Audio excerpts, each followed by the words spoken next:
आप देख रहे हैं खिलाड़ी नंबर 1। हमारे जानकारों की ओर से पोर्टफोलियो पूरा हो गया है, एक एक करके उनके पोर्टफोलियो पर नजर डालेंगे। लेकिन एक स्टॉक जो लगातार तेजी में है उस पर मैं फटाफट पहले एक व्यू ले लेती हूँ। यह है एसएच केलकर और इन छोटी कंपनियों पर हिमांशु गुप्ता आपकी नजरें होती हैं। एसएच केलकर देखिए आज फिर 5% ऊपर, और आपको याद होगा पिछले 2-3 हफ्तों में कुछ फिडिलिटी नाम के फंड ने यहाँ पर अपनी हिस्सेदारी बेची, लेकिन प्रोमोटर्स ने इस बीच अपनी हिस्सेदारी बढ़ाई है और दूसरे कुछ और म्यूचुअल फंड्स ने हिस्सा लिया है स्टॉक में। 6% ऊपर, बहुत बढ़िया वॉल्यूम्स पर ट्रेड हो रहा है। और इस 5-10 मिनट के ट्रेड में हम देख रहे हैं 3-3.25% की तेजी आ गई है। तो स्क्रीन पर ये चल रहा है, क्या 70 पर लेंगे आप? बिल्कुल हर्षदा, अगर यहाँ स्टॉक का पैटर्न देखा जाए तो पिछले कुछ दिनों में यहाँ पर एक वन वे बाइंग इंटरेस्ट देखने को मिला है, बहुत स्ट्रॉन्ग वॉल्यूम्स भी देखने को मिले हैं। मुझे लगता है कि स्टॉक में 78 से 80 रुपए तक का शॉर्ट टर्म में अपसाइड पोटेंशियल दिखाई पड़ता है। डाउन साइड में 65 से 66 रुपए यहाँ पर एक अच्छा सपोर्ट का काम कर सकते हैं, तो 65 रुपए के स्टॉप लॉस के साथ स्टॉक में तेजी की जा सकती है। करंट भाव पर 78-80 रुपए का इमीडिएट शॉर्ट टर्म में टारगेट है, और अगर थोड़ा लंबे नजरिया दी जाए तो 90 रुपए तक की भी टारगेट यहाँ पर आते हुए देखने को मिल सकते हैं। तो 90 का टारगेट आ सकता है, एसएच केलकर पर नजरें होनी चाहिए। देखिए मिड कैप कंपनियों में अच्छा खासा जोश है। एक और स्टॉक है कनोरिया केमिकल्स। अच्छा, उससे पहले चीनी कंपनियां दालमिया भारत, धामपुर, बलरामपुर चीनी, सब में तेजी देखने को मिल रही है। मनीष शर्मा, इन शुगर स्टॉक्स में कुछ अपॉर्चुनिटी दिख रही है क्या आपको? जी, ये स्टॉक्स में डेफिनेटली एक अच्छा तेजी देखने को मिल रहा है। मुझे लगता है यहाँ से बलरामपुर चीनी एक अच्छा आउट परफॉर्म कर सकता है। बलरामपुर चीनी में यहाँ से करीबन 10-15 रुपए का आपको हमें देखने को मिल सकता है। तो 10 से 15 रुपए का अपमूव दिख सकता है बलरामपुर चीनी में।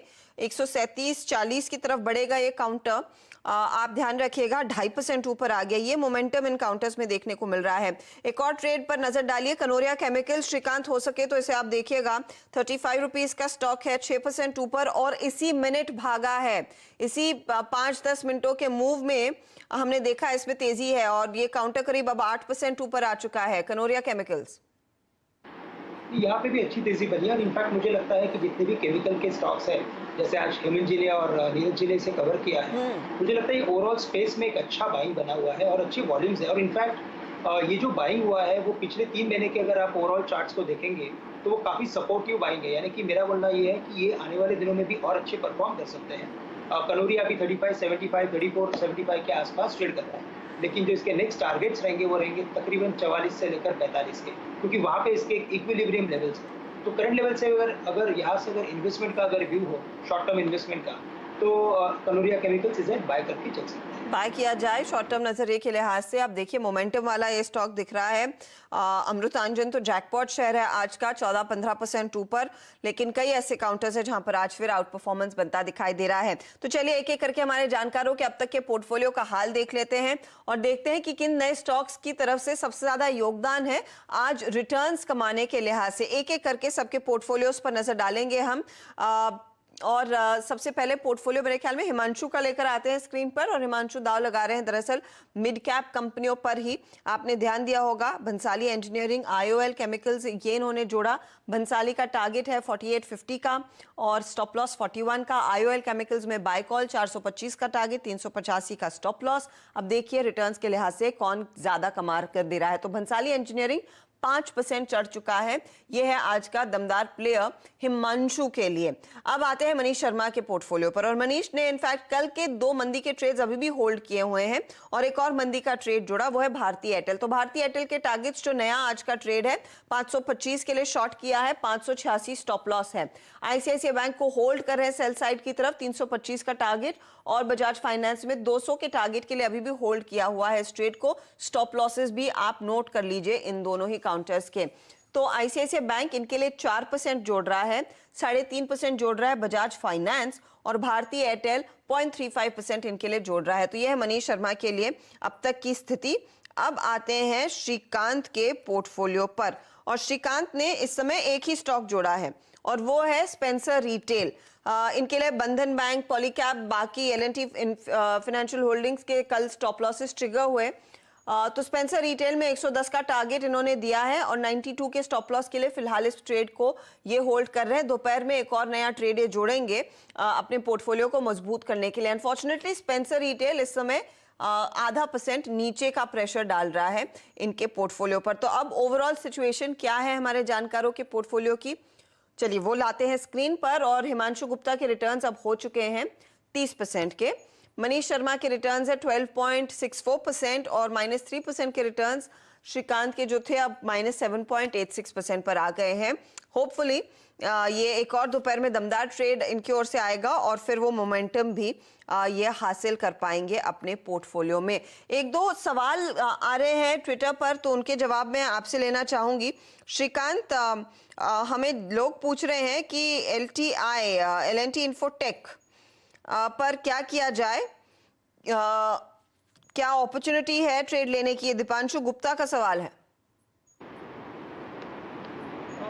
अर्षदा, यहाँ पे टेक्नोलॉजी स्टॉक्स में काफ़ी अच्छा तेज़ी बना हुआ है और जितने भी स्टॉक्स हैं और जहाँ पे भी अच्छी एक क्वालिटी मैनेजमेंट है या तो अगर क्वालिटी कंपनी है, वहाँ पे यकीनन हमें एक सस्टेन्ड फ्लोज देखने को मिल रहे हैं। और मुझे लगता है कि आने वाले दिनों में ये सभी आईटी स्टॉक्स काफ़ी अच्छे परफॉर्म करेंगे। 1880 के करीब है, एकदम अगर शॉर्ट टर्म ट्रेड लेना है तो वो एडवाइजेबल नहीं है क्योंकि ये स्टॉक काफ़ी चल चुका है। 1200 के करीब था, 1890 के करीब आ चुका है। बट अगर यहाँ पे अगर पूरी मीडियम टर्म का अगर व्यू हो तो करंटली इसे बाय किया जा सकता है। शॉर्ट टर्म में मुझे लगता है कि 1930 के टारगेट्स हैं और वेरी शॉर्ट टर्म के लिए जो हमें स्टॉप लॉस रखना है वो रहेगा 1850 रुपए। 1850 का स्टॉप लॉस लगाना इंपॉर्टेंट है इस पर्टिकुलर ट्रेड में। अच्छा, अनिल जोशी का सवाल है, ये पूछ रहे हैं कि क्या ये समय ठीक है ऑटो एंसिलरी स्टॉक्स लेने का? हम देख रहे हैं धीरे धीरे करके कंपनियों का प्रोडक्शन ऑन ट्रैक आ रहा है। कोई ऑटो एंसिलरी, हिमांशु, जो इस समय आप ट्रैक कर रहे हैं जिसमें पैसा लगाया जा सकता है? हर्षिता, बिल्कुल। यहाँ पर अगर ऑटो एंसिलरीज इन जनरल की बात की जाए तो हमने देखा है कि पिछले फोर्टनाइट में ऑटोज में जो जिस तरह का मूव देखने को मिला, उसके बाद ऑटो एंसिलरीज में भी यहाँ पे एक अच्छा कैचअप मूव देखने को मिला। तो यहाँ पर काफी ऑटो एंसिलरीज हैं। अगर टायर की स्पेसिफिकली बात की जाए तो बालकृष्ण इंडस्ट्रीज एक लीडिंग एंसिलरी स्टॉक है जो कि काफी अच्छा दिखता है चार्ट पर। साथ में सुब्रोस अच्छा पिक है। एनआरबी बियरिंग यहाँ पर एक पिक है जो मैंने यहाँ पर खिलाड़ी में भी यहाँ पर 2 दिन पहले अपनी टीम में उतारा था। तो ये कुछ मेरे टॉप पिक्स रहेंगे यहाँ पर ऑटो एंसिलरी सेक्टर में। ओके, तो ये फिलहाल ट्रेड बालकृष्ण का लिया जा सकता है। और बालकृष्ण पर इनफैक्ट का इस हफ्ते की शुरुआत में भी आपको याद होगा एक व्यू आया था तेजी की तरफ पोजीशन रखने का।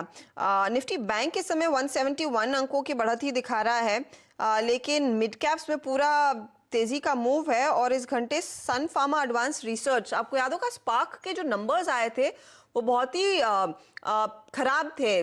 लॉस कंपनी ने दिखाया, प्रेशर बना हुआ है बुक्स पर उस पर्सपेक्टिव से। लेकिन आज स्टॉक एक पुल बैक मोड में है, 6% ऊपर आ चुका है और करीब 21 लाख शेयरों का कारोबार। मनीष, क्या ट्रेड में उतरे? जी, 150 एक साइकोलॉजिकल सपोर्ट है और उसको क्रॉस कर लिया है, तो 150 एक स्ट्रॉन्ग सपोर्ट का काम करेगा। 150 के स्टॉप लॉस के साथ डेफिनेटली यहाँ पर एक बाय बनता है 165 और 170 तक के टारगेट्स के लिए। ओके, तो 165 170 के टारगेट के लिए एक अपॉर्चुनिटी यहाँ पर है, तो ये फिलहाल आपके लिए बाय बन रही है। प्राज पर भी एक व्यू लेते हैं, फिर ब्रेक की तरफ जाएंगे। प्राज में श्रीकांत 64 के भाव 1.5% ऊपर चेस किया जाए, कंसिडरिंग बाकी शुगर कंपनियों में तेजी है और ये एथेनॉल के लिए जो भी मशीनरी लगती है प्राज बनाती है, तो ये एक एंसिलरी प्ले है। बिल्कुल, इनफैक्ट जितने भी स्टॉक्स है एथेनॉल से रिलेटेड उन सभी में तेजी देखने को मिल रही है। प्राज भी मिल चुका है, लेकिन ओवरऑल अगर आप इसके फॉर्मेशन को देखें और इसके परफॉर्मेंस को देखें तो मुझे लगता है हमेशा इसने अंडर परफॉर्म किया है as compared to Dhampur sugar and Balrampur Chini. No doubt कि काफ़ी मशीनरीज और वो सब बनाता है, लेकिन मुझे लगता है कि अगर फोकस करना है तो धामपुर शुगर पे करें और बलरामपुर चीनी के ऊपर। और बलरामपुर को रेकमेंड कुछ देर पहले मनीष भी कर रहे थे, उस पर ध्यान दीजिए, या फिर आपको धामपुर खरीदना है धामपुर खरीदिए। देखिए आज का मूव इंटरेस्टिंग लग रहा है, मिड कैप्स फिर से हरकत में आ रहे हैं, लेकिन इंडेक्स में मूव ज्यादा नहीं है, तो स्टॉक स्पेसिफिक एक्शन भरपूर देखने को मिला है। चलिए, ओवरऑल रिटर्न्स हमने देख लिया हमारे जानकारों की ओर से क्या रहे। अब हिमांशु गुप्ता लीडरशिप पोजीशन में और 12% के रिटर्न्स कमा रहे हैं मनीष शर्मा। तो आज श्रीकांत को मेहनत करनी पड़ेगी और एक और बढ़िया ट्रेड डालना पड़ेगा अपने पोर्टफोलियो में अपने रिटर्न्स को पॉजिटिव करने के लिए। ऑल द बेस्ट आज आप तीनों को ही आज के ट्रेड के लिए। इसी के साथ हम लेंगे एक ब्रेक के बाद पूरा फोकस रहेगा कमोडिटी मार्केट के ट्रेड्स पर। आप बने रहिए CNBC आवाज के साथ। नमस्कार।